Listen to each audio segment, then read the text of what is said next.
అరుణాచలంలో ఉన్నాం ఫ్రెండ్స్. ఇప్పుడు టైం 8 అవుతుంది. 8:30కి టెంపుల్ క్లోజ్ చేస్తారు. లాస్ట్ టైం అయితే 9 గంటలకు వెళ్తే మంచి గుడి ఓపెన్ చేశారు. వచ్చాము. ఈసారి అయితే వచ్చి చాలా రిలాక్సింగ్గా మంచిగా స్నానం చేసి గుడికి వెళ్తున్నాము. ఇప్పుడైతే లోపల మంచిగా దర్శనం ఇస్తారు గర్భగుడిలో. దాని తర్వాత ఈరోజు రాత్రి గిరి ప్రదక్షిణ చేద్దాం అనుకుంటున్నాము. నాకైతే ఈరోజు చాలా నిద్ర వస్తుంది, లెగ్ పెయిన్స్ వస్తున్నాయి. బట్ స్టిల్ ఈరోజు ఎలాగైనా సరే గిరి ప్రదక్షిణ చేయాలని ఫిక్స్ అయ్యి గుడిని చూపిస్తాం.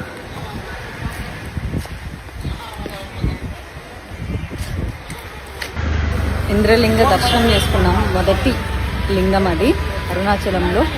గిరి ప్రదక్షిణ చేయడానికి ఇగో చూడు ఎంతమంది మహిళలు కూడా వస్తున్నారు. రాత్రి 11:20 అయింది. పూర్తిగా మరి గిరివాలం చేసేసరికి ఎన్ని గంటలు అవుతుందో తెలియదు. 4 గంటలు అవ్వచ్చు, 5 గంటలు అవ్వచ్చు. 14 కిలోమీటర్లు 9 లింగాల దర్శన, అలాగే గిరివాలం మొదటిసారిగా చేస్తున్నాను నేను. నిజం చెప్పాలంటే నాకు అసలు శక్తి లేదు.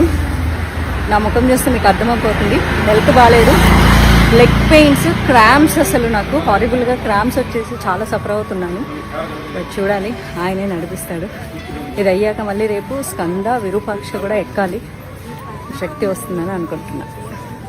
మాధవ్ గారు ఇప్పుడు ఇక్కడికి మీ కాలు ఒకసారి చూసి రండి. మీ కాలు చూసుకోండి ఒకసారి. మీ పాదం చూసుకోండి సార్, మీ పాదం చూసుకోండి. అలా ఉంది పాదం.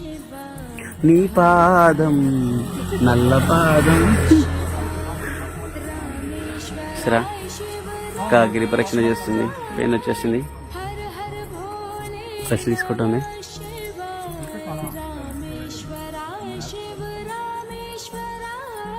ఓ లతక్క ఎక్సైజ్ చేస్తున్నావు లతక్క.